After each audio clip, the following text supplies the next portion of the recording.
సభకు నమస్కారం. వేద విజ్ఞాన వేదిక తరతరాల తెలుగు కవిత ఉపన్యాస ధారావాహిక కార్యక్రమం 122వ మాసం కార్యక్రమానికి అందరికీ షోడశ గుణాభిరాముడు శ్రీరాముడు మన అందరికీ చాలా మనసుకు దగ్గరగా ఉన్నటువంటి విషయం రాముల వారి విషయం. ఈ అంశంపై ప్రసంగించడానికి మన ఆహ్వానం మేర నెల్లూరు నుండి ప్రముఖ అష్టావధాని గారు పండితులు శ్రీ కోట రాజశేఖర్ గారు ఇచ్చేశారు. వారిని వేదిక మీదకు వచ్చి ఆసీనులు కావాల్సిందిగా సగౌరవంగా ఆహ్వానిస్తున్నాను మీ అందరి కరతాళ ధ్వనుల మధ్య. కోట రాజశేఖర్ గారు నెల్లూరు నుంచి విచ్చేశారు. ప్రముఖ అష్టావధాని. వారి గురించిన వివరాలు పరిచయంలో తెలియజేస్తారు. పరిచయ వాక్యాలు తెలుసుకున్న తర్వాత, జేకే రెడ్డి గారి ద్వారా తెలుసుకున్న తర్వాత వారికి పండిత సత్కారం గావించుకొని తర్వాత మనం ఉపన్యాస కార్యక్రమంలోకి వెళ్దాం. జేకే రెడ్డి గారు వారిని సభకు పరిచయం చేస్తారు. సభకు నమస్కారం. తెలుగు తల్లికి నమస్సుమాంజలులు. నేటి వక్త పరిచయం. నెల్లూరు జిల్లాలోని అల్లూరు గ్రామంలో శ్రీ కోట సారంగపాణి, శ్రీమతి కోట సక్కుబాయమ్మ దంపతులకు జన్మించి ఉన్నత పాఠశాల విద్యను అల్లూరులో సాగించి నెల్లూరులోని వేద సంస్కృత కళాశాలలో సంస్కృత విద్యాభ్యాసంలో ప్రవేశించి ప్రొద్దుటూరులోని శ్రీ మలయాళ స్వామి ఓరియంటల్ కళాశాలలో 2A విద్వాన్ పట్టం పొంది ఆపై విశాఖపట్నంలోని ఆంధ్ర విశ్వవిద్యాలయం నుంచి సంస్కృతంలో MA స్నాతకోత్తర పట్టాన్ని చేపట్టారు. తదుపరి సంస్కృత ఉపన్యాసకులుగా వృత్తిని చేపట్టి సంస్కృత బోధనలో సుదీర్ఘమైన చిరస్మరణీయమైన సేవలందించి పదవీ విరమణ గావించారు. వృత్తి అదైతే మరి వీరి ప్రవృత్తి పద్యరచన నాకు ఇష్టమైంది. పద్యాలంటే ప్రాణం. ఆ పద్యరచన, అవధానాలు చేయడం, తిరుమల తిరుపతి దేవస్థానం తరపున ధార్మిక ఉపన్యాసాలు నిర్వహించడం వీరి ప్రవృత్తి. మరి వీరు అందుకున్న పురస్కారం, అత్యుత్తమ పురస్కారం 2013వ సంవత్సరంలో ఉమ్మడి ఆంధ్రప్రదేశ్ రాష్ట్ర ప్రభుత్వం ఉత్తమ ఉపాధ్యాయ పురస్కారాన్ని అందుకున్నారు. 2017వ సంవత్సరంలో అవధాని శేఖర అనే బిరుదాంకితులైనారు. పద్య పంచశతి, రోజుకో పద్యం, శంకరాభరణం వీరి ముద్రితమైన రచన. శ్రీ సీతారామ కళ్యాణం పద్య కావ్యం వీరి అముద్రితమైన రచన, ఇంకా ముద్రణ కాలేదు. నెల్లూరు జిల్లా ఇనమడుగులోని శ్రీ సత్యానంద మహర్షి ఆశ్రమంలో వీరు ఆస్థాన కవులు. మరి ఈనాడు మన తరతరాల తెలుగు కవిత ఉపన్యాస ధారావాహికలో 122వ ప్రసంగం షోడశ గుణాభిరాముడు శ్రీరాముడు అనే అంశంపై ప్రసంగించబోయే సంస్కృత ఆంధ్ర భాషల్లో పండితుడు, ప్రముఖ అష్టావధాని శ్రీ నల్లార రామారెడ్డి గారి అనుంగు శిష్యుడు, మంచి వక్త, కవి, అవధానియే శ్రీ కోట రాజశేఖర్ గారిని మీ అందరికీ వీరిని పరిచయం చేస్తున్నాను మీ కరతాళ తనువుల మధ్య. మరి తీపిని 60 నిమిషాలు అనుభవించే ముందు రుచి ఎలా ఉంటుందో చెప్పాలి కదా, టేస్ట్. మరి వీరి పద్యంలోనే సకల సుగుణాభిరాముడు సర్వోత్తముడైనటువంటి శ్రీరామచంద్రుడు ఎటువంటి వాడే అంటే వారు రచించిన పద్యం. వారి తెలియకుండా తస్కరించాను ఇది. నుడువంగ ప్రియదర్శనుండు,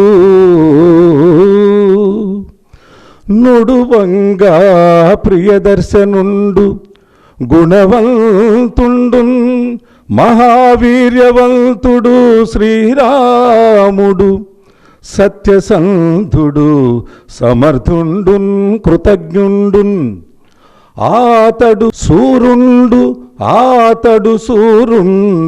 దృఢవంతుండు, ఘన విద్వాంసుండు,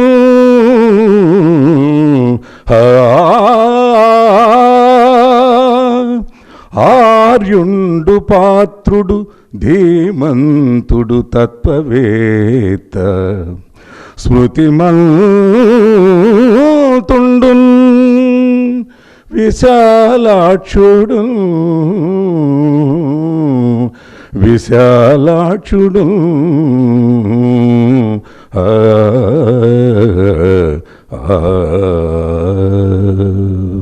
మరి వీరి చక్కటి ఉపన్యాసం విందాం.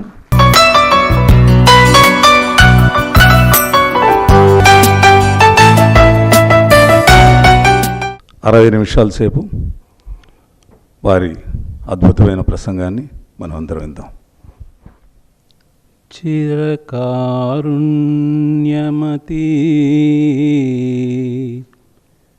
మహాగుణవతి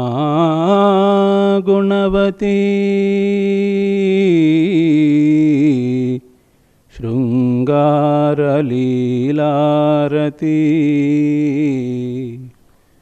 శరదబ్జాభశుభాకృతి నయగతి శశ్వత్ప్రభావోన్నతి సరసీజాత సముద్భవ ప్రియసతి సాహిత్య విద్యాధృతి నిరతాశేష జగన్నుతి భగవతి నిన్మృక్కెదన్ భారతి.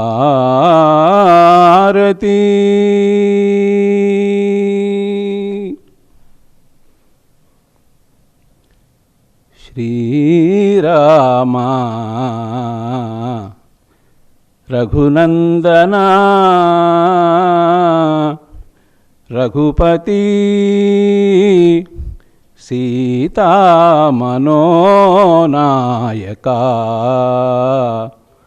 కారుణ్యాభయదానహస్తవరదా కాకుత్సవంశోద్భవా దారిద్ర్యాంధతమిశ్రతాపహరణా తత్వాబ్ధిచంద్రోదయా రారా నామదిలో వసించి కృపతో రక్షింపరా మృక్కెదన్.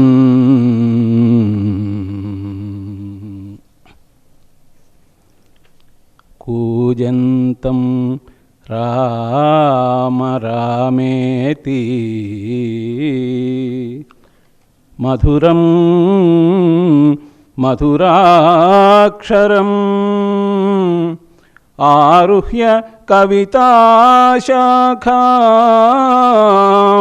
వందే వాల్మీకి కోకిలం.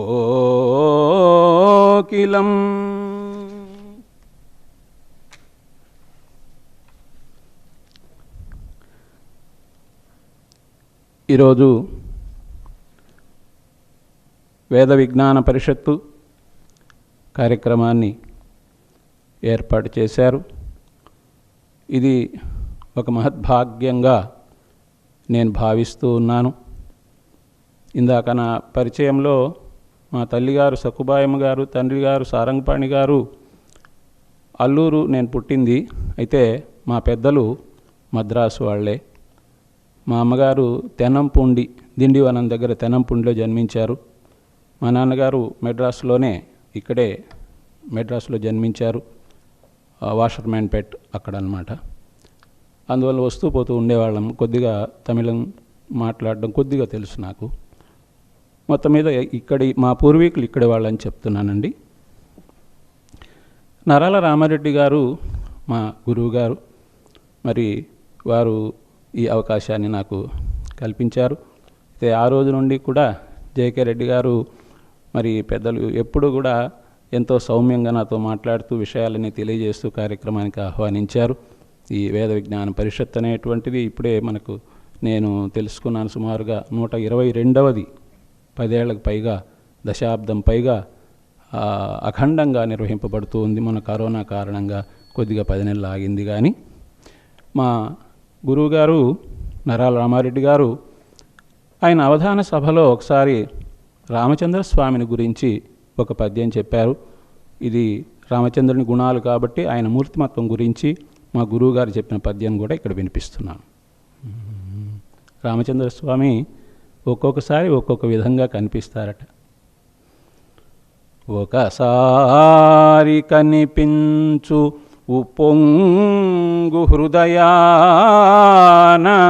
జానకీ శృంగార సారమూర్తి, ఒకసారి కనిపించు ఉద్రేకముననూగి విల్లందుకొన్నట్టి వీరమూర్తి, ఒకసారి కనిపించు ఉల్లాసమున నవ్వి శబరి పండ్లను దిన్న శాంతమూర్తి, ఒకసారి కనిపించు ఉడుత భక్తికి మెచ్చి ముద్దాడు కారుణ్యముగ్ధమూర్తి, రసరసమున తన మూర్తి రహివహింప చంద్రనిభకీర్తి శ్రీరామచంద్రమూర్తి, నీలనయనాల వెన్నెల జాలువార సిరుల గురిపించి మనల రక్షించుగాక. అవధాన సభలో ఇంత మనోహరమైన ఇంత గొప్ప పద్యాన్ని నరాల రామారెడ్డి గారు వినిపించారంటే వారిని అవధాన కవి, ప్రముఖ అవధాన కవి అని, అవధానంలో కూడా కవిత్వం చెప్పగలిగినటువంటి వారు అని అనడం అనేటువంటిది చాలా గొప్ప విషయం. వారే, నేను చదువుకున్నాను ప్రొద్దుటూరులో, వారు నాకు గురువుగా కూడా, వారు 16 సంవత్సరాల నుంచి కూడా ఆ విధంగా అవధానాలు చేశారు. ఆ గురుస్థుతి ఒకటి చెప్పి నేను అంశంలోనికి వెళ్తాను. ఆయన రామారెడ్డి గారు 16 వర్షాల పసిడి ప్రాయమునందే అవధాన రంగాన కాలుబెట్టే, అవధాన రంగాన అడుగుబెట్టే, పాండిత్య గరిమకు ప్రాధాన్యమీయక భావ కవన శైలి పాదుగొలిపే, తెలుగు రాష్ట్రముల దేశ విదేశాల అవధాన సాహస్రమధిగమించే, అవధాన కేళిలో అనువాద శైలిలో సౌవ్యసాచిత్వము సంతరించే, హాలగాథలనున్న అందాల దింపే, సురుచిరవధాన సౌరభజరులు నింపే, వరనరాల రామారెడ్డి గురువరుండు విమల వాక్కుల నన్ను దీవించు సతము. గురుభక్తితో నేను వ్రాసుకున్నటువంటి పద్యం అండి అది. తరువాత ఈ సందర్భంగా మరి వేద విజ్ఞాన వేదిక వాళ్ళకి ఎంతో రుణపడి ఉన్నాను. ఈ కార్యక్రమాన్ని ఇక్కడ నన్ను ఆహ్వానించినందుకు.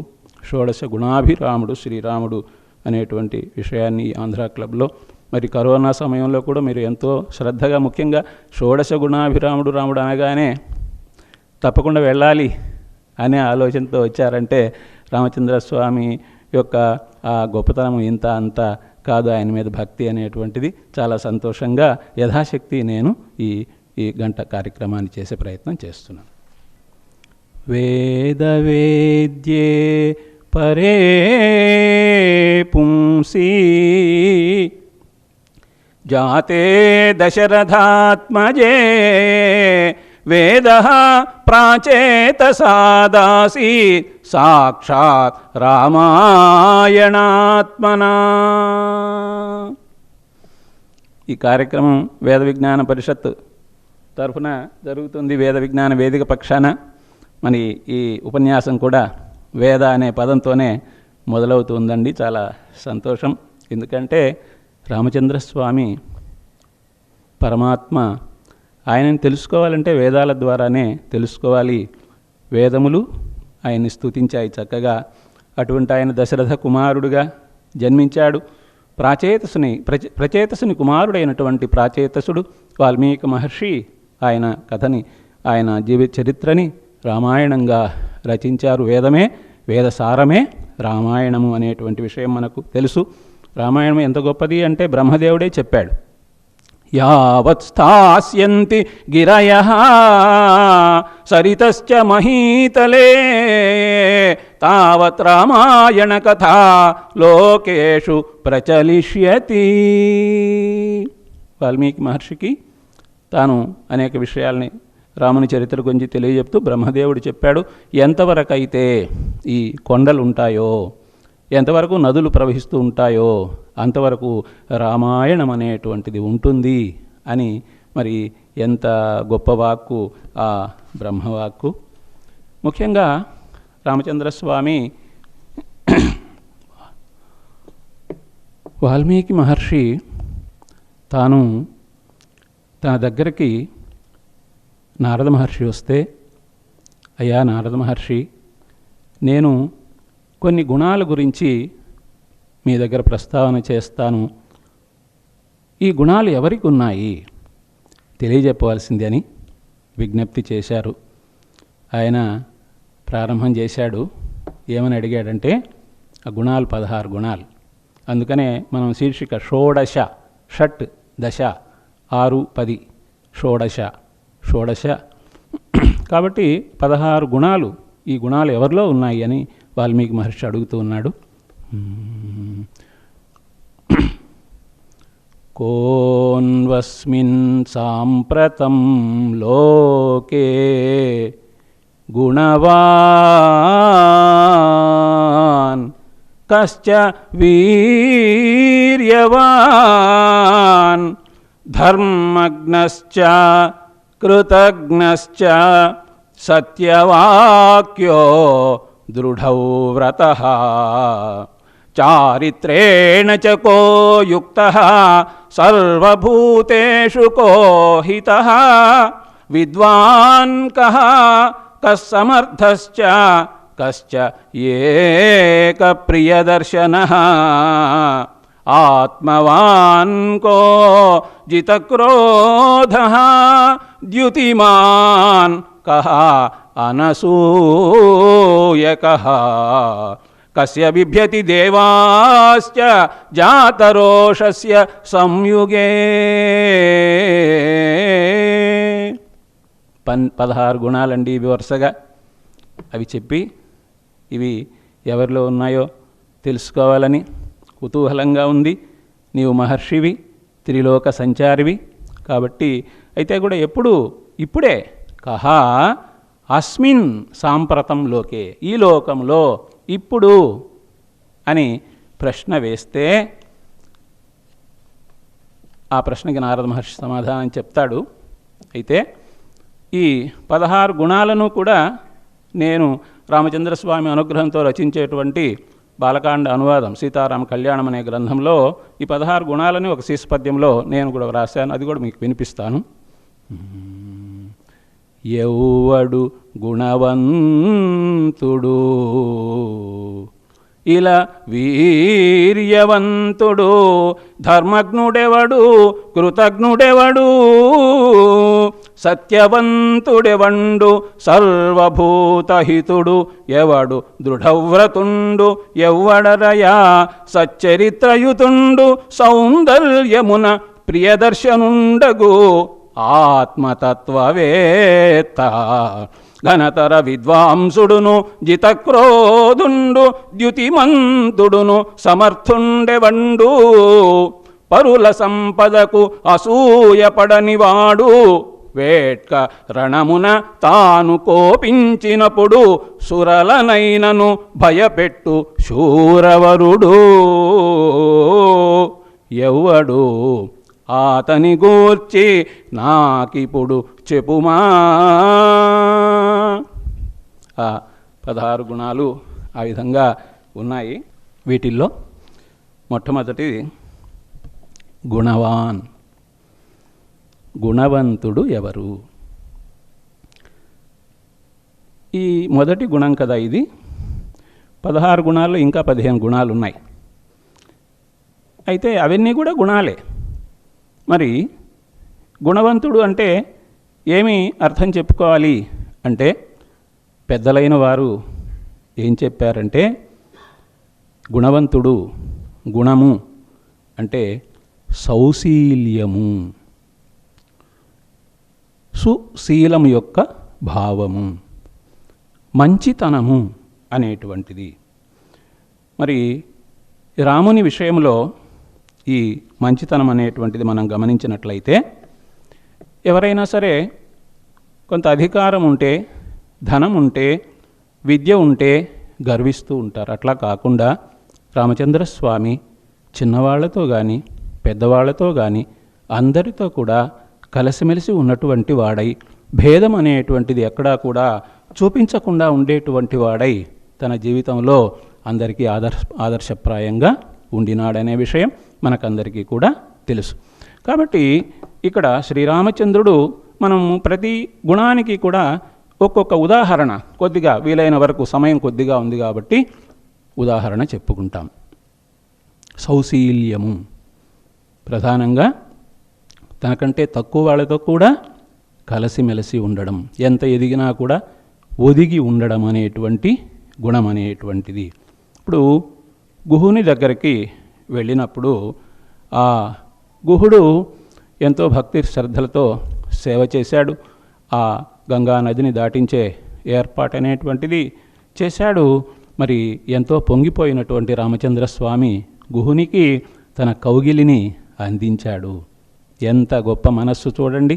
ఈయన అయోధ్య నగరం యొక్క రాజకుమారుడు అయినా కూడా, గుహుడు ఒక కొండజాతి ఆయన రాజు అయినా కూడా అతనికి అంతగా గౌరవం అనేటువంటిది ఇచ్చాడు. అట్లాగే సుగ్రీవుణ్ణి అనుకుంటే, సుగ్రీవుడు వానర రాజు, మానవుని కన్నా వానరం అంటే తక్కువే కదండి. అయినా కూడా ఆ సుగ్రీవునితో స్నేహం చేసి ఆ సుగ్రీవుని విరోధి అయినటువంటి సోదరుడైనటువంటి వాళ్ళని సంహరించి ఆ తర్వాత ఆయనకి పట్టాభిషేకం, కిష్కింధ నగరానికి పట్టాభిషేకం అనేటువంటిది చేయడం జరిగింది. అట్లాగే విభీషణుడు ఆయన రాక్షసుడైనా కూడా ఆయనలో ఉండేటువంటి మంచితనాన్ని గమనించి శరణు అని అన్నప్పుడు ఆయనకు ఆశ్రయం అనేటువంటిది ఇచ్చి మరి రావణాసురుని సంహరించి లంకా నగరానికి పట్టాభిషిక్తుని చేశాడు. అంటే ఇక్కడ మనం గమనించవలసింది ఏమిటంటే, వీళ్ళు ముగ్గురు కూడా తనకంటే తక్కువ వాళ్ళు, గుహుడు కానీ అట్లాగే సుగ్రీవుడు కానీ విభీషణుడు కానీ అయినా కూడా ఏ సందర్భంలో కూడా నేను వీళ్ళకంటే ఎక్కువ అనేటువంటి భావన లేకుండా చిన్నవాళ్లతో పెద్దవాళ్లతో అందరితో కలిసిపోవడం అనేటువంటి గుణము, సౌశీల్యము అనేటువంటిది రామచంద్రస్వామికి ఉన్నది. అందువల్లనే దాశరథి శతకంలో కూడా కంచర్ల గోపన్న గారు అంటారు, దాసిన చుట్టమా శబరి దాని దయామతి నేలినావు, నీ దాసుని దాసుడా గుహుడు తావక దాస్యమొసంగినావు. ఆ విధంగా చక్కగా వాళ్ళని నీవు చిన్నవాళ్ళైనా తక్కువ వాళ్ళైనా కూడా మరి వాళ్ళకి ఆశ్రయం అనేటువంటిది కల్పించావు అని ఆ విధంగా చెప్పడం అనేటువంటిది జరిగింది. మరి సుగ్రీవుని విషయంలో ఎంత సౌశీల్యము అంటే, లంకకు చేరుకునేదానికి అంటే సముద్రాన్ని దాటిన తరువాత సువేలాద్రి అనేటువంటి కొండ మీద వీళ్ళు ఉన్నారు, త్రికూటాద్రి అనే కొండ మీద రావణుడు ఉన్నాడు. సుగ్రీవు ఒక్కసారిగా ఈ కొండ నుంచి ఆ కొండకు వెళ్ళి ఆ రావణునితో కొంతసేపు పోరాడి ద్వంద్వయుద్ధం చేసి రావణుడు అలసిపోగా తాను తిరిగి వచ్చేస్తాడు.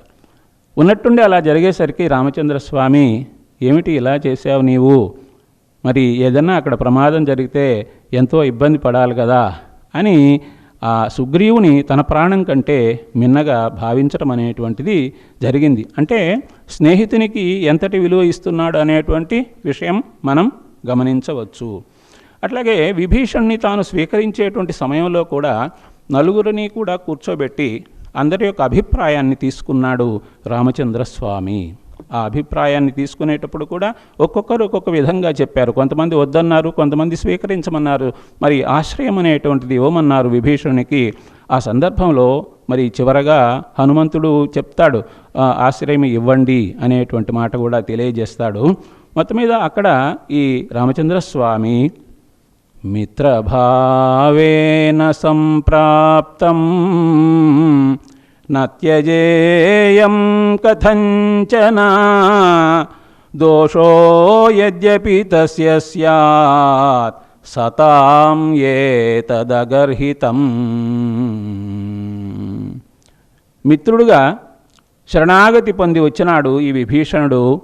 అతనిలో ఒకవేళ ఏదైనా దోషం ఉన్నా కూడా నేను శరణాగతి చెంది వచ్చినటువంటి విభీషణునికి ఆశ్రయం అనేటువంటిది ఇస్తాను, ఇది నా యొక్క వ్రతము, ఇది నా యొక్క దీక్ష అనేటువంటి విషయాన్ని అక్కడ ప్రత్యేకంగా చెబుతూ ఇంకా కూడా అంటాడు, ఒకవేళ రావణుడు వచ్చినా సరే, ఎదివా రావణ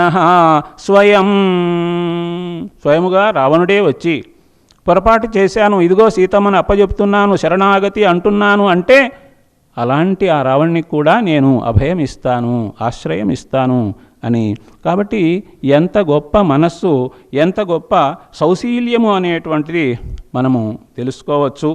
కాబట్టి రామునిలో ఈ సౌశీల్యము అనేటువంటిది, గుణములు అనేటువంటివి ఎన్నో గొప్పగా ఉన్నాయి. ప్రజలు కూడా అంటారు, ప్రజలు ఏమంటారంటే యువరాజుగా రాముణ్ణి చేయాలి అనుకున్నప్పుడు ప్రజలని, మంత్రుల్ని, పురోహితుల్ని పిలిచినప్పుడు ప్రజలు కూడా బహవో కళ్యాణ గుణాః పుత్రస్య సంతి తే, నీ కుమారునిలో కళ్యాణ గుణములు ఎన్నో ఉన్నాయ్యా, అందువలన నీ కుమారుణ్ణి తప్పనిసరిగా రాజుని చేయాలి. మరి రాముని యొక్క గుణాలు ఇన్ని అన్నీ కాదు. కంచర్ల గోపన్న గారు అంటారు, రాముడు ఘోరపాతక విరాముడు సద్గుణ కల్పవల్లికా రాముడు, సద్గుణ కల్పవల్లికా రాముడు, షడ్వికార జయ రాముడు, సాధు జనావనవ్రతోద్దాముడు. ఆ విధంగా రామదాసు గారు తన దాశరథి శతకములో చక్కగా ప్రశంస చేయడం అనేటువంటిది జరుగుతుంది. కాబట్టి రాముడు గుణవంతుడు అనేటువంటి విషయాన్ని ఇప్పుడు మనము గమనించాము. అట్లాగే వీర్యవాన్, బాగా గొప్పగా వీర్యము పరాక్రమం ఉండేటువంటి వాడు ఎవడు అనేటువంటి విషయాన్ని వాల్మీకి మహర్షి నారద మహర్షిని అడిగితే దానికి సమాధానం కూడా నారద మహర్షి ఇచ్చేది రామచంద్రస్వామి గురించే. ఎందువల్లంటే రామచంద్రస్వామి తన పరాక్రమంతో తాటకను వధించాడు, మారీచుణ్ణి దూరంగా పారద్రోలాడు, సుబాహుణ్ణి సంహరించాడు, విశ్వామిత్రుని యజ్ఞాన్ని సంరక్షించాడు, శివధనుస్సును ఎవరూ కూడా తాకేదానికి కూడా వీలు కాకుండా ఉంటే అలాంటి శివధనుస్సును అవలీలగా ఎక్కుపెట్టినాడు. అట్లాగే వివాహం అయిపోయిన తర్వాత అయోధ్య నగరం నుంచి బయలుదేరి వెళుతూ ఉంటే పరశురాముడు వచ్చి ఇదిగో నా వైష్ణవ శాపాన్ని ఎక్కుపెట్టు అంటే అవలీలగా వైష్ణవ శాపాన్ని కూడా ఎక్కుపెట్టి పరశురాముని యొక్క గర్వాన్ని భంగం చేశాడు. అంతేకాదు ఈ వీర్యవంతుడు ఎలాగా అంటే ఖరుడు, దూషణుడు అనేటువంటి రాక్షసులు, త్రిశిరుడు, అట్లాగే 14,000 మంది రాక్షసులు ఉంటే ఆ 14,000 మంది రాక్షసులను కూడా 1.5 ముహూర్తములో ఒకే ఒక్కడు రామచంద్రస్వామి వాళ్ళందరినీ కూడా అవలీలగా సంహరించాడు, 14,000 మంది రాక్షసులని. కాబట్టి అంటే 72 నిమిషాలు అని చెప్పుకోవచ్చు 1.5 ముహూర్తము అంటే. కాబట్టి ఆ సమయంలో అలాగా అంతటి వీర్యాన్ని ప్రదర్శిస్తూ ఉంటే ఆకాశంలో ఇదంతా కూడా గమనిస్తూ ఉన్నటువంటి దేవతలందరూ కూడా అహో వీర్యం, అహో దాక్ష్యం విష్ణోరివ హి దృశ్యతే, విష్ణు భగవానుని యొక్క పరాక్రమం వలె ఉన్నది ఈ రామచంద్రస్వామి యొక్క పరాక్రమము అనేటువంటి విషయాన్ని ఆ జనస్థానంలో కరదూషణలు అనేటువంటి వాళ్ళని సంహరిస్తూ ఉంటే గమనించటం అనేటువంటిది జరిగింది. అట్లాగే ఈ వీర్యవంతుడు రాముడు అని చెప్పేదానికి ఎన్నో ఉదాహరణలు. మారీచుని దగ్గరికి వెళ్ళి రావణాసురుడు నీవు నాకు సహాయం చెయ్యి మాయలేడి రూపంలో అంటే ఎందుకు నీవు ఆ రామచంద్రస్వామితో విరోధం అనేది పెట్టుకుంటావు? రామచంద్రస్వామి చిన్నప్పుడుగా ఉన్నప్పుడే యాగ సంరక్షణ అంటే కొన్ని సంవత్సరాల వెనుక అప్పుడే ఒక బాణం వేస్తే నేను 100 యోజనాల అవతల వచ్చి పడ్డాను. నేను ఎక్కడ చెట్టులో పుట్టలో ఎక్కడా కూడా రాముడే నాకు కనిపిస్తున్నాడు, ఏం మళ్ళా బాణం వేస్తాడేమోనని. అసలు రా అనే అక్షరం వింటేనే చాలు నాకు భయం అవుతూ ఉంది. రాగి చెట్టు అని చెప్పాలను, రా అనగానే భయపడుతున్నాను నేను, అట్లా రాముని యొక్క పరాక్రమం అటువంటిది అని చెబుతూ వృక్షే వృక్షే చ పశ్యామి చీర కృష్ణాజినాంబరం, నారచీరలను ధరించి జింక చర్మాన్ని ధరించి కనిపించినటువంటి ఆ రూపమే నాకు కనిపిస్తూ ఉంది, అటువంటి రామునితో నీవు యుద్ధం అనేటువంటిది వద్దు అని చెప్పడం జరిగింది. అలాగే రాముని యొక్క వీర్యము పరాక్రమం గురించి మనం చెప్పాలంటే సుగ్రీవుడు కూడా ఒక పట్టాన నమ్మకుండా వాలిని ఇతడు సంహరించగలడా అని ఆలోచన చేస్తూ ఉంటే, పరీక్ష అన్నట్లుగా అనుకుంటూ ఉంటే దుందుభి అనేటువంటి కళేబరాన్ని కాలితో అలా అంటే అది ఎంతో దూరంలో వెళ్ళి 10 యోజనాల దూరం వెళ్ళి పడింది ఆ కళేబరం అనేటువంటిది.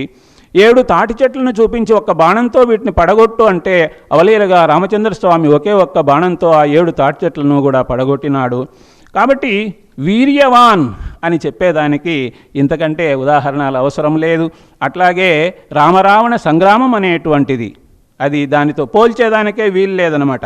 గగనం గగనాకారం సాగర సాగరోపమ రామరావణయోర్యుద్ధం రామరావణయోరివా.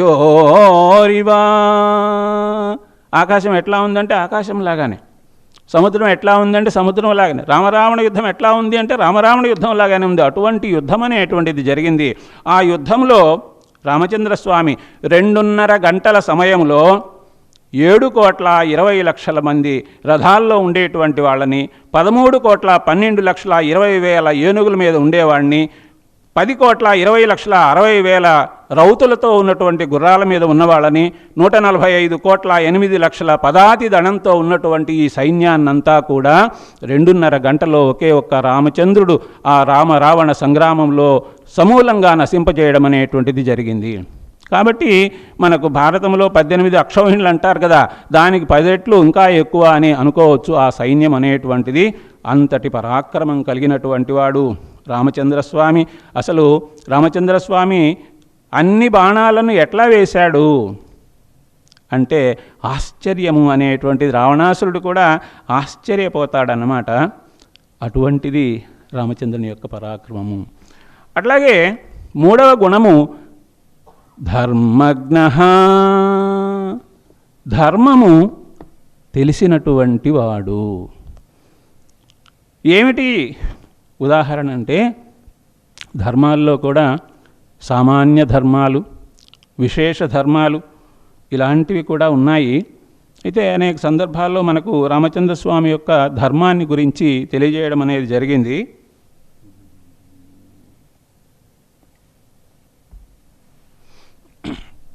రామాయణంలో 1వ సర్గలో సంక్షిప్త రామాయణం ఉన్నది. అందులో కూడా రాముని యొక్క ధర్మస్వరూపాన్ని గురించి చెప్పడం జరిగింది. రక్షితా జీవలోకస్య ధర్మస్య పరిరక్షితా, రక్షితా స్వస్య ధర్మస్య స్వజనస్య చ రక్షితా. ఆ విధంగా ధర్మాన్ని రక్షించేటువంటి వాడు అనేటువంటి విషయాన్ని స్పష్టం చేయడం అనేటువంటిది జరిగింది. మరి ధర్మం అంటే ఇతరులకు కూడా ధర్మాన్ని గురించి చక్కగా బోధ చేశాడు. తాను అడవులకు వెళ్ళాలి అని కైకమ్మ యొక్క మాటను అనుసరించి అడవులకు వెళ్ళే సందర్భంలో తల్లి కౌసల్య తనతో వస్తానంటే, అమ్మా భర్తను సేవించటము అనేటువంటిది పరమధర్మము అని ధర్మాన్ని గురించి చక్కగా తెలియజేశాడు. నాయనా, నీవేంటి తండ్రి అట్లా మాట్లాడాడు, అది సరి అయినటువంటిది కాదు, నీవు అడవులకు వెళ్ళవద్దు అని కౌసల్యమ్మ చెప్తూ ఉంటే, అట్లా కాదు, పితృవాక్య పాలనం అనేటువంటి ఉత్తమోత్తమైనటువంటి ధర్మము. మన వంశములోనే ఎంతోమంది, ఉదాహరణకి కండుడు అనేటువంటి ఒక ముని బాలకుడు తండ్రి చెబితే ఒక గోవును సంహరించాడు. పరశురాముడు తండ్రి చెబితే తల్లిని నరికివేశాడు. సగరపుత్రులు అనేటువంటి 60,000 మంది కూడా తండ్రి చెబితే వాళ్ళు భూమిని త్రవ్వుకుంటూ వెళ్ళి పాతాళం దాకా వెళ్ళి అశ్వాని కోసంగా ప్రయత్నం చేశారు. కాబట్టి పితృవాక్య పాలనము అనేటువంటిది నాతోనే కాదు, ఎంతోమంది పూర్వీకులందరూ కూడా పితృవాక్య పాలనం అనేటువంటి ధర్మాన్ని అనుసరించినారు అని తల్లికి చెప్పాడు. అట్లాగే లక్ష్మణుడు కూడా వనవాసానికి వెళ్ళడం అనేటువంటిది సరి అయినది కాదు అని కోపపడుతూ ఉండేటువంటి సమయంలో రెండూ కూడా నాకు సమానమే అని ఆ ధర్మాన్ని తెలియజేశాడు రామచంద్రస్వామి. అట్లాగే రామచంద్రస్వామి ధర్మం ఏమిటి అంటే, వాలిని వధించిన తర్వాత, వాలి పడిపోయిన తర్వాత రామచంద్రుడిని అడుగుతాడు ప్రశ్నలు.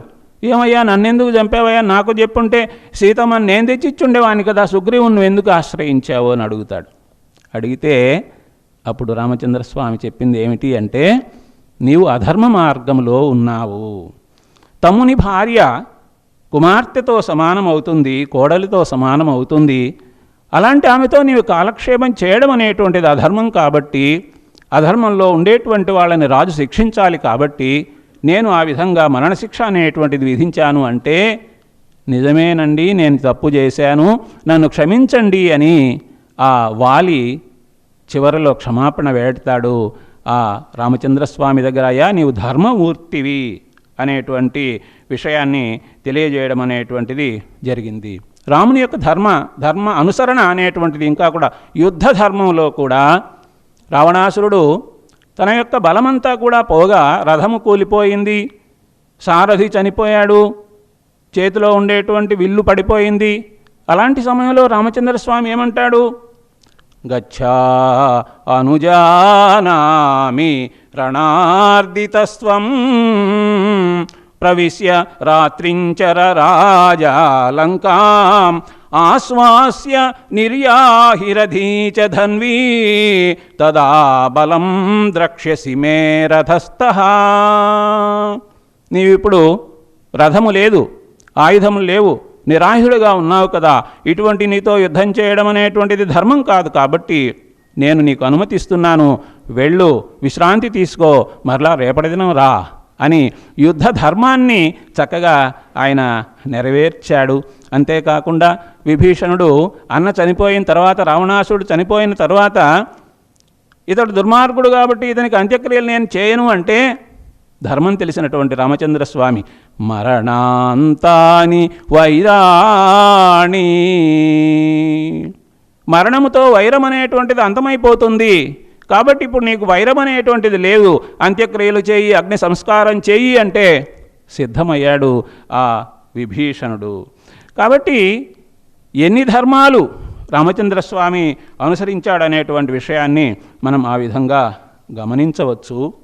అట్లాగే తరువాత ఉన్నటువంటి గుణము కృతజ్ఞ. ఇతరులు మనకు చేసినటువంటి మేలును ఎప్పుడూ కూడా మరచిపోకుండా ఉంటే అది కృతజ్ఞుడు. ఒకవేళ మరిచిపోతే కృతజ్ఞుడు అనేటువంటి ఆ పదంతో పిలవడం అనేటువంటిది జరుగుతుంది. రామచంద్రస్వామి ఎలాంటి వాడంటే, ఎవరైనా సరే చిన్న ఉపకారం చేసినా కూడా దాన్ని గుర్తుపెట్టుకొని ఉంటాడు. అటువంటి కృతజ్ఞత అనేటువంటిది ఉదాహరణ చూడండి. గుహుడు తాను వనవాసం చేసే సమయంలో ఆశ్రయం ఇచ్చి సేవ చేసి గంగానదిని దాటించాడు. అది గుర్తుపెట్టుకొని రామచంద్రస్వామి రావణ సంహారం అయిన తరువాత తిరిగి వచ్చేటువంటి సమయంలో నేను అయోధ్యకు తిరిగి వస్తున్నాను అనేటువంటి సమాచారాన్ని గుహునికి కూడా తెలియజేయమని హనుమంతుని పంపించడం జరుగుతుంది. 14 సంవత్సరాల తరువాత కూడా ఒక కొండజాతి వాడిని గుర్తుపెట్టుకొని, ఆయన చేసినటువంటి సేవను గుర్తుపెట్టుకొని ఆయనకు సమాచారం అందించాడంటే కృతజ్ఞత అనేటువంటిది ఎంత గొప్పగా ఉన్నది అనేటువంటిది గమనించవచ్చు. అట్లాగే జటాయు అనేటువంటి పక్షి సీతమ్మను రావణుడు తీసుకొని వెళ్ళిపోయేటువంటి సమయంలో పోరాడి ప్రాణావశిష్టగా నేల మీద పడిపోతే, దాన్ని అంటే సీతమ్మను వెతుక్కుంటూ వస్తూ జటాయువును చూచినటువంటి రామచంద్రస్వామి ఆ జటాయు మాటలు విన్న తర్వాత ఆ జటాయు ప్రాణాలు కోల్పోతే, ఆ జటాయువునకు నాకు మేలు చేసింది కదా, చేసిన మేలు మరిచిపోకూడదు కదా, ఏదో ఒక ఉపకారం చేస్తామన్నట్లుగా జటాయువునకు తండ్రికి ఏ విధంగా అగ్ని సంస్కారం అనేటువంటిది చేయగలమో ఆ విధంగా జటాయు అనేటువంటి ఆ పక్షికి, సాధారణమైనటువంటి ఒక పక్షికి అగ్ని సంస్కారం అనేటువంటిది చేసినాడు అంటే ఎంతటి కృతజ్ఞత అనేటువంటిది. ఇతరులు చేసినటువంటి ఉపకారాన్ని ఎన్నడూ కూడా మరిచిపోకుండా. లక్ష్మణస్వామి ఎంత సేవ చేసినాడో మనం చెప్పలేం, 14 సంవత్సరాలు తోడుగా ఉండి. అటువంటి లక్ష్మణస్వామి యుద్ధంలో మూర్ఛపోయినప్పుడు, ప్రాణావశిష్యుడుగా ఉన్నప్పుడు ఎంతో విలపిస్తాడు. నాయనా లక్ష్మణ, ఎంత సేవ చేశావు నీవు. దేశే దేశే కళత్రాణి దేశే దేశే చ బాంధవాః తం తు దేశం న పశ్యామి యత్ర భ్రాత సహోదరః. తమ్ముడా, లోకములో ఏ దేశాలకు వెళ్ళినా వివాహం చేసుకుంటే భార్య లభిస్తుంది, అట్లాగే బంధువులు కూడా లభిస్తారు. అయితే నీలాంటి సోదరుడు, నీలాంటి సహోదరుడు ఎక్కడా కూడా లభించడయ్యా అంటూ ఆ లక్ష్మణుడు చేసినటువంటి సేవలన్నీ కూడా మనసులో గుర్తుపెట్టుకొని చెప్పడం జరుగుతుంది. రామచంద్రస్వామి ఎంత గొప్పవాడు, ఇతరులు చేసినటువంటి మేలుని ఎంత బాగా గుర్తుపెట్టుకుంటాడు. మరొక్క విషయం కూడా మీకు చెప్తున్నాను.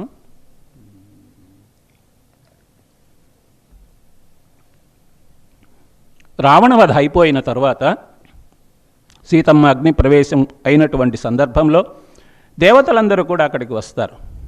దేవేంద్రుడు కూడా వస్తాడు.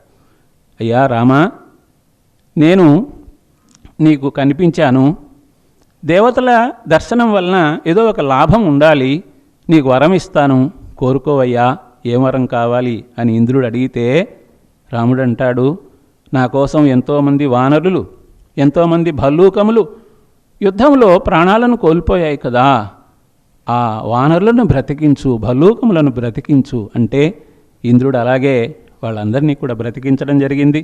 కాబట్టి చేసిన మేలును మరిచిపోకుండా గుర్తుపెట్టుకునేటువంటి కృతజ్ఞత అనేటువంటి గుణం రామచంద్రస్వామి దగ్గర ఉన్నది అనుకోవాలి. అట్లాగే 5వ గుణము సత్యవాక్కు. సత్యమును నిరంతరము కూడా పలికేటువంటి వాడు. తాను ఆటలలో కూడా అబద్ధం చెప్పేటువంటి వాడు కాదు. తాను సత్యాన్ని మాట్లాడమే కాకుండా తండ్రికి కూడా సత్యవాక్కును పరిపాలించినటువంటి ఫలితం లభించాలి అనేందుకోసమే తాను అడవులకు కూడా వెళ్ళినటువంటి మహనీయ మూర్తి ఆయన. ఎప్పుడూ కూడా ఇచ్చిన మాటని తప్పినటువంటి సందర్భం అనేటువంటిది లేనే లేదు. సత్యం పలకడం అంటే ప్రతిజ్ఞాపాలనము. అట్లాగే సత్యం పలకడం అంటే ఉన్నది ఉన్నట్లుగా మాట్లాడడము అనేటువంటిది. ఇప్పుడు ఇక్కడ చూడండి, కైకమ్మ రాముణ్ణి పిలిచి, నిన్నటి దినం నీకు తండ్రి పట్టాభిషేకం అన్నారు, కాదు తండ్రి గారు 2 వరాలు ఇచ్చారు, కాబట్టి నీవు అడవికి వెళ్ళాలి అని చెప్పాలనుకుంది. అయితే చెబితే కాదంటాడేమోనని మొదట దశరథ మహారాజు దగ్గర మాట తీసుకుంది, ప్రమాణం తీసుకుంది. అట్లే రాముడి దగ్గర కూడా నీవు తండ్రి మాట చేస్తావా, ప్రమాణం చేస్తావా అంటే రాముడు అంటాడు, రాగ్నో యదభికాంక్షితం కరిష్యే ప్రతిజానీచ రామో ద్విహి నాభిభాషతే. అమ్మా, తండ్రి ఏమి చెప్పినా కూడా చేస్తాను. విషం త్రాగమంటే తాగుతాను, అగ్నిలో దూకమంటే దూకుతాను. నేను ప్రమాణం చేస్తూ ఉన్నాను. రాముడు 2 మాటలు మాట్లాడమ్మా, ఒక మాటే మాట్లాడతాడమ్మా, ఒక మాట మీదే ఉంటాడమ్మా. సత్యవాక్యము అనేటువంటిది నా యొక్క వ్రతమమ్మా అని చెప్పడం అనేటువంటిది జరిగింది. అట్లాగే తాను సత్యాన్ని పలకడమే కాకుండా ఎప్పుడూ కూడా తండ్రిని కూడా సత్యవాక్కు పరిపాలకుడుగా ఆయన చూపించాడు. ఎందువలనంటే రామచంద్రస్వామి చిత్రకూటంలో ఉన్నప్పుడు భరతుడు వెళ్ళి, అన్నయ్య నీవే జ్యేష్ఠుడవి, జ్యేష్ఠుడైనటువంటి వానికే రాజ్యం అనేటువంటిది ఉండాలి, కాబట్టి నీవు రాజుగా అయోధ్యకి రావయ్యా అంటే, లేదు లేదు, తండ్రిని సత్యవాక్ పరిపాలకుణ్ణిగా నేను చేయాలి, నేను వనవాసం వెళ్తానని చెప్పాను, ఆ మాటను కూడా నేను నిలబెట్టుకోవాలి అంటూ సత్యం యొక్క గొప్పతనాన్ని కూడా తెలియజెబుతాడు. సత్యమేవేశ్వరో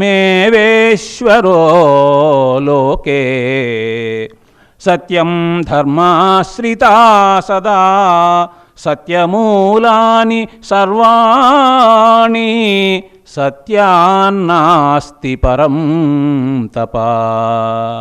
సత్యం అనేటువంటిది ఎంతో గొప్పది, అదే ధర్మము, అదే దైవము. సత్యమే దైవము, సత్యానికి మించింది మరొకటి లేదు. కాబట్టి నేను 14 సంవత్సరాలు కూడా వనవాసం అనేటువంటిది చేయవలసిందే అని చెప్పడం జరుగుతుంది. ఆ విధంగా తాను సత్యాన్ని పలుకుతూ ఆ సత్యాన్ని పలికిన వాడుగా తల్లిని కూడా చక్కగా తెలియజేయడం అనేటువంటిది జరిగింది. ఆ తరువాత దృఢవు వ్రత, దృఢమైనటువంటి వ్రతం కలిగినటువంటి వాడు. ఈ విషయంలో మనం ఇప్పుడు అనుకున్నటువంటి మాటే చెప్పవచ్చు. ఎందుకంటే జాబాలి అనే మహర్షి కూడా ఆయన ఏమంటాడంటే, రామా, ఏమిటి నువ్వు అమాయకుల్లాగా ఉన్నావు, పిచ్చివాళ్లాగా ఉన్నావు, నువ్వు బాగా బలం ఉన్నటువంటి వాడివి, నీ తండ్రిని ఎదిరించాలయ్యా, ఎదిరించి రాజ్యాన్ని నీవు హస్తగతం చేసుకోవాలయ్యా, పెద్దవానికే రాజ్యం అనేటువంటిది, రాజ్యము వీరభోజ్యమయ్యా, ఈ స్వర్గము నరకము ధర్మము ఇవన్నీ పక్కన పెట్టవయ్యా అని నాస్తికవాదం అన్నట్టుగా మాట్లాడుతూ ఉంటే జాబాలి యొక్క మనసులో ఏంటంటే ఏదో ఒక మాట చెప్పి అయోధ్యకు పంపిస్తాం, ప్రయత్నం చేద్దాం అన్నట్లుగా. కానీ రామచంద్రస్వామి అది సరైనటువంటి ధర్మము కానే కాదు అని, ఎవరైనా సరే నీ యొక్క మాటలు ఆచరించినట్లయితే ఆర్యుడైనా అనార్యుడైపోతాడు అని చెప్పడం అనేటువంటిది జరిగింది. కాబట్టి అక్కడ తాను దృఢమైనటువంటి వ్రతం అంటే వనవాస దీక్ష అనేటువంటి దాని దృఢమైనటువంటి వ్రతంగా తాను స్వీకరించాడు అని చెప్పుకోవచ్చు.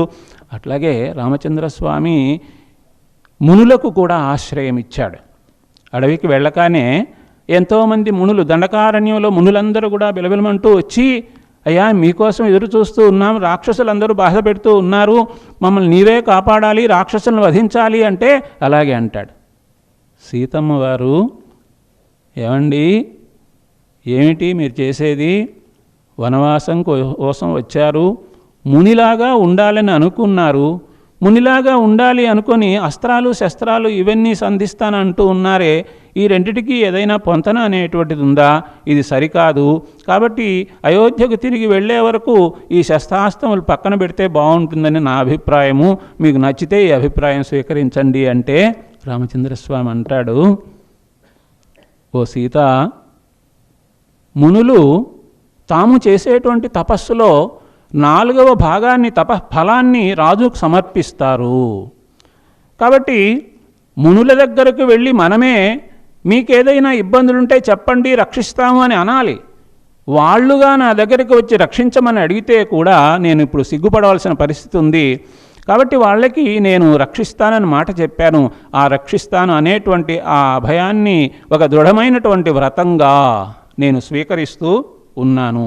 తప్పకుండా వాళ్ళకి ఆ అభయం అనేటువంటిది ఇస్తున్నాను, వాళ్ళని కాపాడడానికి సిద్ధమవుతూ ఉన్నాను అంటూ ఇంకొకటి తన యొక్క ఆ దృఢ వ్రతానికి ఒక చక్కనైనటువంటి ఒక మాట చెబుతూ ఉన్నాడు.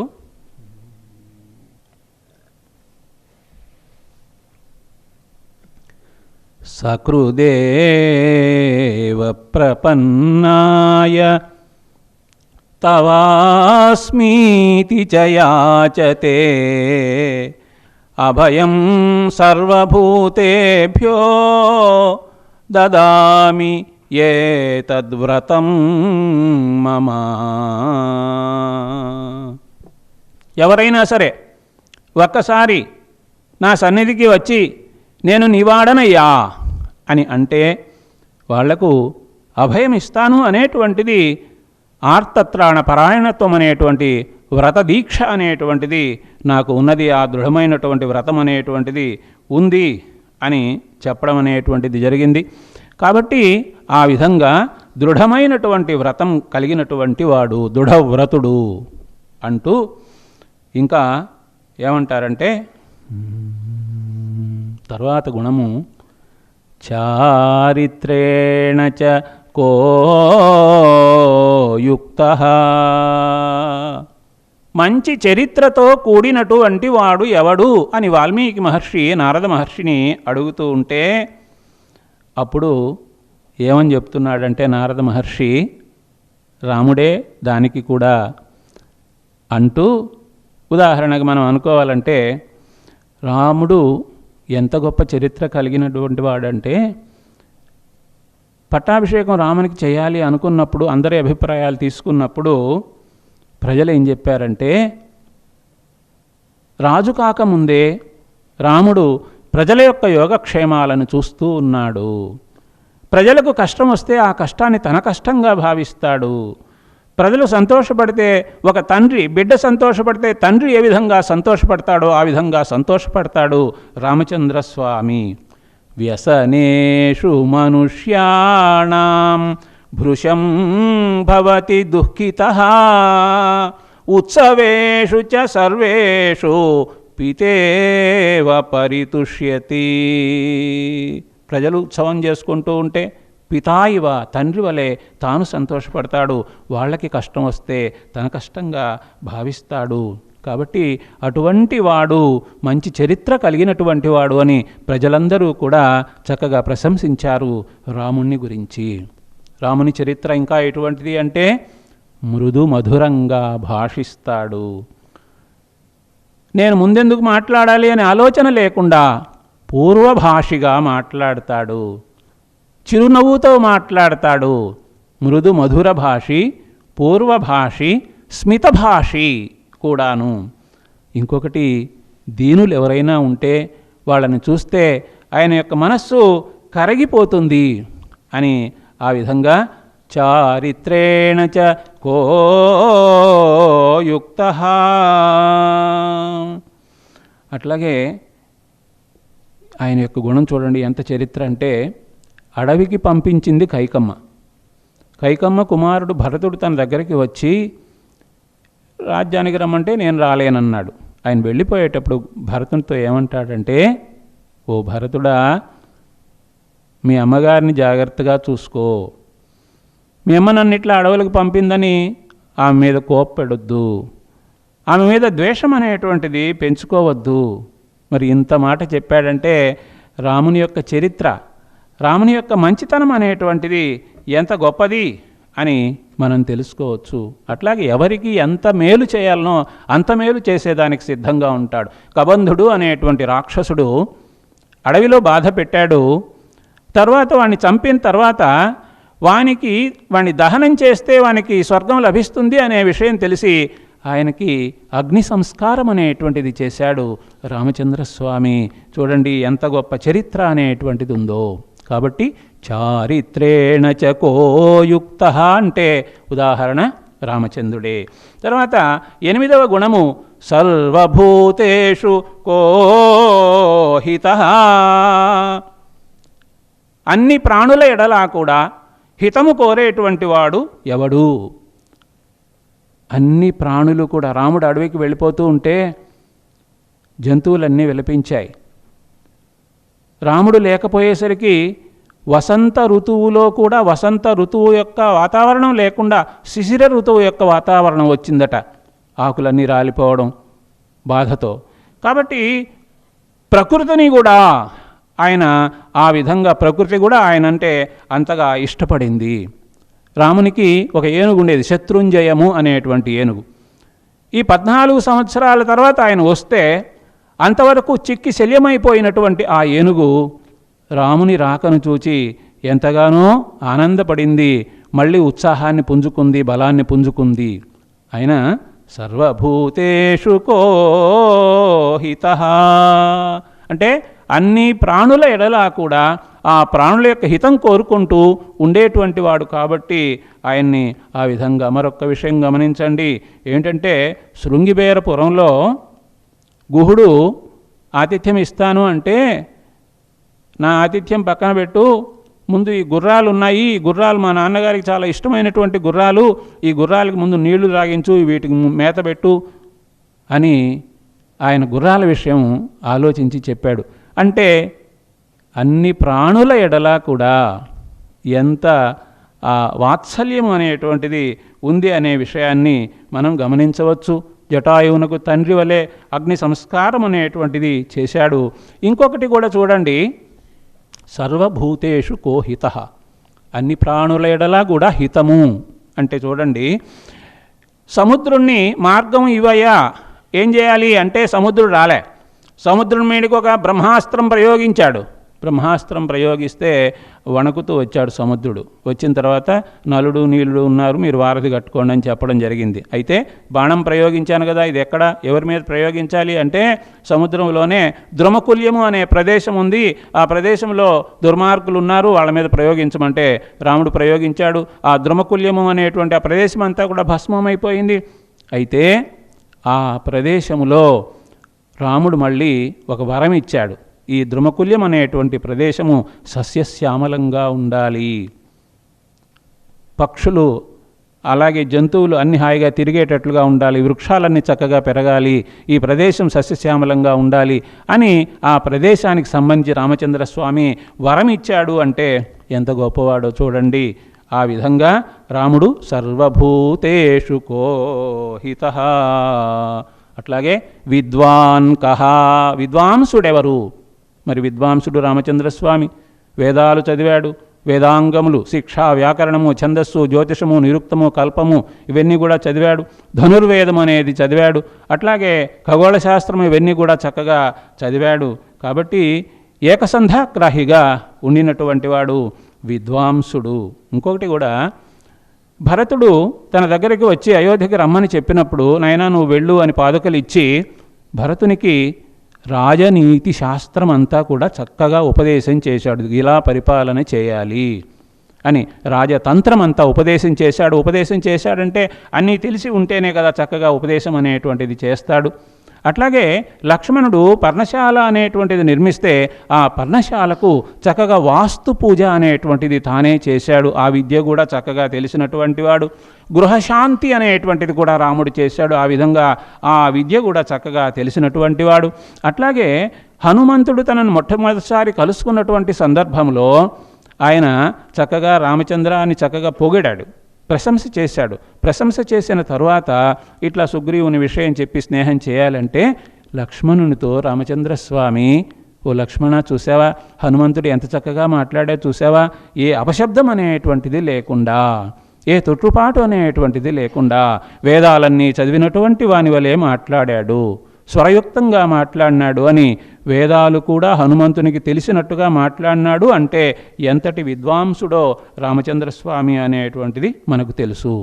అట్లాగే తండ్రి గారికి పితృకార్యం చేసేటప్పుడు అక్కడ బలిగా ఇవ్వవలసినటువంటి పదార్థం కూడా తాము అక్కడ ఏదైతే తింటూ ఉన్నారో రేగుపండ్లు, గారపిండి, దాన్నే అక్కడ ఇవ్వడం జరిగింది తండ్రికి పిండ ప్రదానంలో కూడా. అంటే ఆ విషయం కూడా చక్కగా తెలిసినటువంటి వాడు. అట్లాగే తరువాతి గుణము సమర్థ.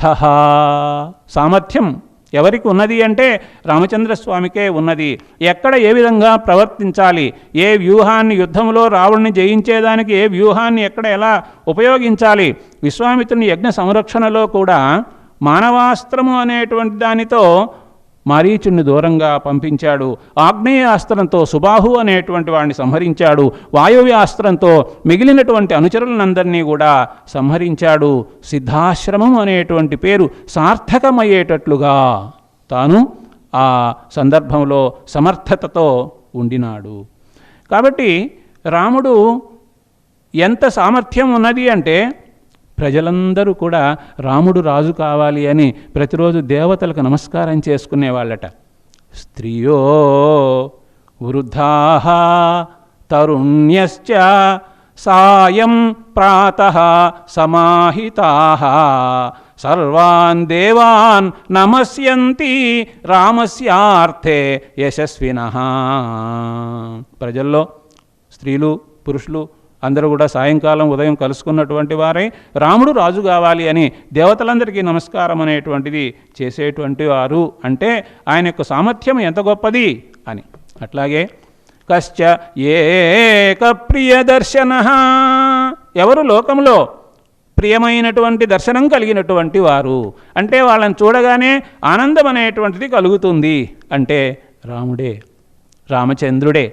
చంద్రుడు ఏ విధంగా 16 కళలతో ప్రకాశిస్తూ అందరికీ ఆనందాన్ని కలిగిస్తాడో ఆ విధంగా రాముడే అందరికీ ఆనందాన్ని కలిగించేటువంటి వాడు.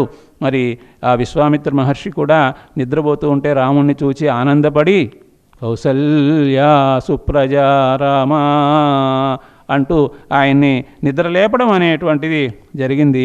ఇప్పుడు రామచంద్రస్వామి యొక్క ప్రియదర్శనత్వం ఏమిటి అంటే, వాలి చనిపోయిన తర్వాత తార అక్కడికి వస్తుంది రాముని నిందించాలని. కానీ రాముని యొక్క రూపాన్ని చూచిన తర్వాత ఆమెలో రజోగుణము తమోగుణం వెళ్ళిపోయి సత్వగుణం అనేటువంటిది వచ్చి రామా నీవు ధర్మాత్ముడవయ్యా అని చెప్పడం అనేటువంటిది జరిగింది. కాబట్టి రాముని యొక్క ఆ గొప్పతనాన్ని, ఆ ప్రియదర్శనము అనేటువంటి దాన్ని అందరూ కూడా అనుభవించారు. అందువల్లనే మనం శ్లోకంలో కూడా చెప్తాం, ఆయన ప్రియదర్శనం, ఆయన యొక్క రూపం ఎంతో గొప్పది. వేద వేదాంత వేద్యాయ మేఘశ్యామలమూర్తయే పుంసాం మోహన రూపాయ పుణ్యశ్లోకాయ మంగళం. పుంసాం మోహన రూపాయ, మునులందరూ కూడా అయ్యా నీ యొక్క రూపం అనేటువంటిది చాలా గొప్పగా ఉన్నది, మేము కానీ స్త్రీలమైతే మేము వివాహం చేసుకుంటాం అన్నట్టుగా మాట్లాడితే ఎవరో చెప్పారు, తర్వాత అవతారం కృష్ణావతారంలో వాళ్ళే గోపికలుగా వస్తారు, ఆ విధంగా ఆనందిస్తారు అనేటువంటి మాట. కాబట్టి పుంసాం మోహన రూపాయ, అటువంటి వాడు ఏక ప్రియదర్శనుడు అని. అట్లాగే రాముణ్ణి చూస్తే ఆనందం, రాముణ్ణి చూడకపోతే ఆనందం అనేటువంటిది లేదు అని ప్రజలందరూ కూడా చెప్పేవాళ్ళు. చూడండి, యశ్చ రామం న పశ్యేత్తు యం చ రామో న పశ్యతి నిందితః స భవేద్లోకే స్వాత్మాప్యేనం విగర్హతే. ఎవరైతే రాముని చూస్తారో వాళ్ళు అదృష్టవంతులు, రాముని చేత చూడబడతారో వాళ్ళు అదృష్టవంతులు, లేకపోతే వాళ్ళందరూ కూడా దురదృష్టవంతులు అని ఒక్క విషయం, ప్రత్యేకమైన విషయం అండి. శరభంగుడు అనేటువంటి మహర్షి, ఆయన్ని దేవేంద్రుడు వచ్చి అయ్యా బ్రహ్మదేవుడు నిన్ను పిలుస్తూ ఉన్నాడు, రావయ్యా బ్రహ్మలోకానికి అంటే, కాస్త ఆగవయ్యా నిదానంగా వస్తాను, అది రాముడు వస్తూ ఉన్నాడు, రాముని యొక్క రూపాన్ని దర్శించి రామ దర్శనం అయిన తర్వాత నేను బ్రహ్మలోకానికి వస్తాను అని శరభంగ మహర్షి చెప్పినాడు. అంటే రాముడు ప్రియదర్శనము అనేటువంటిది కలిగినటువంటి వాడని ప్రత్యేకంగా మనం చెప్పవలసినటువంటి అవసరమే లేదు. అందులో శూర్పణఖ ముక్కు చెవులు కోసిన తరువాత రావణుని దగ్గరికి వెళ్ళి రామచంద్రస్వామి గురించి చెబుతూ ప్రియదర్శనుడు అని చెప్తుంది. తరుణౌ రూప సంపన్నౌ సుకుమారౌ మహాబలౌ పుండరీక విశాలాక్షౌ చీరకృష్ణాజినాంబరౌ తరుణౌ రూప సంపన్నౌ. అక్కడ కూడా రాముణ్ణి ఆ విధంగా వర్ణించిందంటే ఆయన యొక్క ప్రియదర్శనం అనేటువంటిది ఎంతో గొప్పది. అట్లాగే ఆత్మవాన్, ఆత్మ అనేటువంటి పదానికి అమరకోశములో ఆత్మ యత్నో ధృతి బుద్ధి, ధృతి అనే అర్థం ఇచ్చారు, ధైర్యము అనేటువంటిది. నిజంగా రాముడు ఎంతో ధైర్యవంతుడు కాబట్టి ఆయన రాక్షసులనందరినీ, భయంకరమైనటువంటి రాక్షసులందరినీ కూడా అవలీలగా జయించాడు. అట్లాగే ద్వంద్వములకు అతీతుడు కూడా ఉండినాడు. తర్వాత జితక్రోధ, కోపాన్ని జయించినటువంటి వాడు. కోపము అనేటువంటిది అందరికీ ఉంటుంది, అయితే మనమంతా కోపానికి బానిసలమైపోతున్నాము. కానీ కోపాన్ని తెచ్చిపెట్టుకొని కోపాన్ని తనకు బానిసగా చేసుకునేటువంటి వాడు రామచంద్రుడు. ఎందుకంటే అనేక సందర్భాల్లో తన యొక్క గొప్పతనాన్ని చెప్పాడు, ఇట్లా చేస్తాను అట్లా చేస్తానని చెప్పాడు. కానీ ఏనాడు కూడా తన కోపాన్ని అదుపులో పెట్టుకున్నాడే కానీ ఎప్పుడు కూడా కోపంతో తాను చేయకూడనటువంటి పనులు ఎప్పుడూ కూడా చేయలేదు. నేను తలుచుకుంటే ఇది చేస్తాను అది చేస్తాను అన్నాడు కానీ ఎప్పుడు కూడా. ఇప్పుడు ఉదాహరణకి కాకాసురుని మీద కోపం వచ్చి బ్రహ్మాస్త్రాన్ని ప్రయోగించాడు. ఆ కాకాసురుడు ఎవరన్నా రక్షిస్తారని 3 లోకాలు తిరిగి మళ్ళీ రాముని శరణు వేడితే కోపాన్ని తగ్గించుకొని ప్రాణాలు కాపాడినాడు.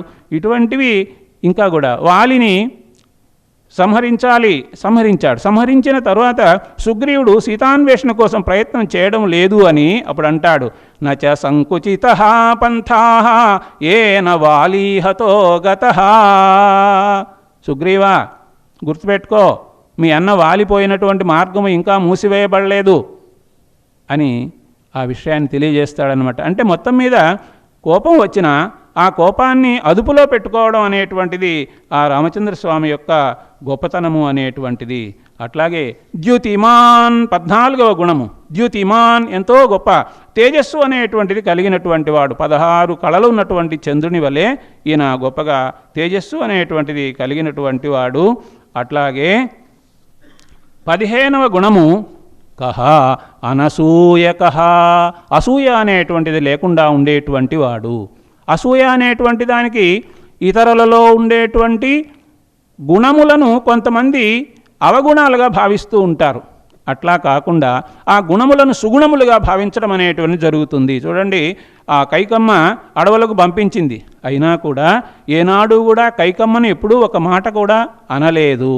కైకమ్మ పంపించింది అంటే ఆమె తప్పు కాదు, దైవం యొక్క నిర్ణయం అలాగా ఉంది.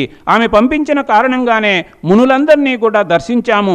మునుల యొక్క ఆశ్రయం అనేటువంటిది మనకు లభించింది, మునుల దర్శనం లభించింది, దుష్ట శిక్షణ శిష్ట రక్షణ అనేటువంటిది జరిగింది. ఇవన్నీ జరిగాయి అంటే కైకమ్మ గొప్పది అని ఆ విధంగా ఆ ఇతరులలో ఉండేటువంటి అవగుణములను కూడా గుణములుగా భావించేటువంటి తత్వము ఆ రామచంద్ర స్వామిది.